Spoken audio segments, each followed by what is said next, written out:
वित्तीय विवरणों के निर्माण से संबंधित कुछ समायोजन। डेप्रिसिएशन। कंपनी अधिनियम 2013 की धारा 123 के अनुसार कोई भी कंपनी अपनी लाभों से तब तक लाभांश नहीं बांट सकती जब तक कि वह धारा 123 की अनुसूची सेकंड के अनुसार डेप्रिसिएशन की राशि का यथोचित आयोजन नहीं कर लेती। इस धारा में वर्णित व्यवस्थाएं हैं।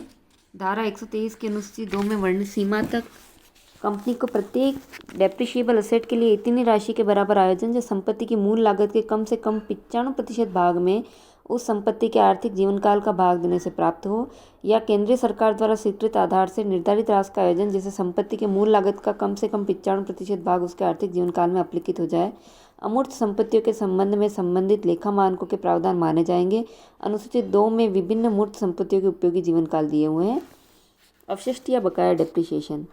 Arrears of depreciation. पिछले वर्ष के बकाया राशि से संबंध में जो व्यवस्थाएं दी गई हैं उनका संक्षिप्त विवरण निम्न प्रकार है। उन समस्त वित्तीय वर्षों के संबंध में जो 28 दिसंबर 1960 के बाद समाप्त होते हैं, लाभांश की घोषणा करने से पूर्व ऊपर वर्णित विधि के अनुसार राशि का आयोजन करना होगा। उन समस्त वित्तीय वर्षों के लिए जो 28 दिसंबर 1960 से पूर्व ही समाप्त हो चुके हैं, उन वर्षों के संबंध में लाभांश की घोषणा करने से पूर्व तत्संबंधी अवशिष्ट राशि का आयोजन करना अनिवार्य नहीं है। यदि गत वर्षों से संबंधित राशि का आयोजन करने के परिणामस्वरूप हानि बढ़ गई है तो लाभांश की घोषणा करने से पूर्व राशि की उस सीमा तक की व्यवस्था करना अनिवार्य होगा जिस सीमा तक वह निर्धारित राशि में चार्ज न करने से संबंधित है। Interest on debentures. सामान्यतः अधिकांश कंपनियां ऋण पत्रों पर ब्याज का भुगतान 6 माही करती है। लाभ हानि खाता बनाते समय अधिकतम ब्याज को चिट्ठे के दायित्व पक्ष में भी दिखाया जाना चाहिए। ऋण पत्रों के ब्याज पर आयकर। Income tax on interest on debenture. आयकर अधिनियम के अनुसार ऋण पत्रों पर दिए जाने वाले ब्याज पर आयकर की प्रचलित दर से स्रोत पर ही कटौती की जाती है। अतः ब्याज भुगतान करने वाली कंपनी का दायित्व है कि इस ब्याज का भुगतान करने से पूर्व निर्धारित दर से पहले ही आयकर काट ले। इस संबंध में निम्नलिखित जर्नल एंट्री होगी। Interest on debenture account debit to debenture holder account to income tax payable account. याचनाओं पर बकाया राशि। यह मत प्राय तलपट में दी गई होती है। इस अवस्था में इस मत को कॉल्ड अप कैपिटल में से घटाकर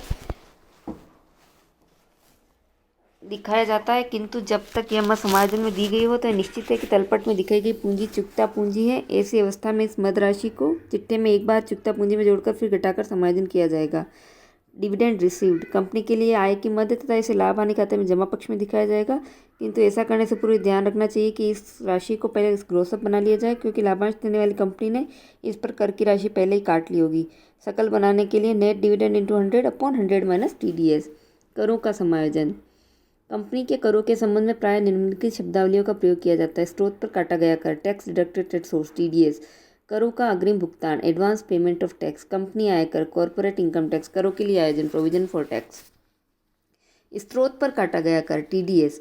आयकर अधिनियम 1961 के अनुसार प्रत्येक कंपनी जो लाभांश व ब्याज का भुगतान करती है उसके लिए आवश्यक है कि इस प्रकार के भुगतान पर चालू दरों से आयकर स्रोत पर ही कर काट ले। इस प्रकार आय प्राप्त करने वाली कंपनी के लिए प्राप्त लाभांश तथा ब्याज शुद्ध रूप में प्राप्त होता है, न कि सकल रूप में। कंपनी X को कंपनी Y से 10,000 रुपये लाभांश के प्राप्त होने। यदि आयकर की दर 20% है तो प्राप्तकर्ता X कंपनी को 8,000 रुपये प्राप्त होंगे।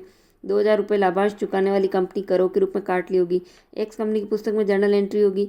Bank account debit 8,000, TDS account debit 2,000 to dividend received account 10,000। अग्रिम आयकर।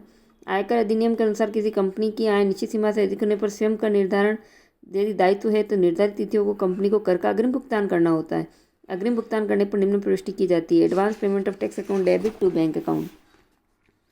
कंपनी आयकर। कर निर्धारण पर कंपनी पर जो भी कर दायित्व बनता है उसे आयकर खाते में डेबिट कर लिया जाता है। अग्रिम कर भुगतान तथा स्रोत पर काटे गए करों का समायोजन करने के बाद शेष राशि चुकाई जाती है। उदाहरणार्थ मान लीजिए किसी कंपनी की समस्त कर योग्य आय पर कर का निर्धारण 1,00,000 रुपये होता है।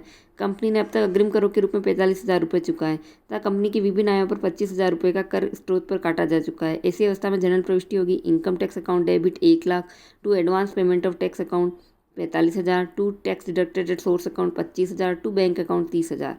करों के लिए समायोजन। कंपनी के कर निर्धारण में प्राय कुछ समय लगता है। कर दायित्व का सरलता से भुगतान करने के उद्देश्य में अधिकांश कंपनियां अपनी लाभों में से चालू कर दरों के अनुसार आयकर का प्रावधान करती है। चालू वर्ष के लिए करों का जो आयोजन किया जाता है उसे लाभ हानि खाते में अबाउ द लाइन डेबिट किया जाता है तथा आयकर आयोजन खाते में क्रेडिट किया जाता है। इस आयोजन को चिट्ठे में चालू दायित्व में आयोजन शीर्षक के अंतर्गत दर्शाया जाता है। Thank you.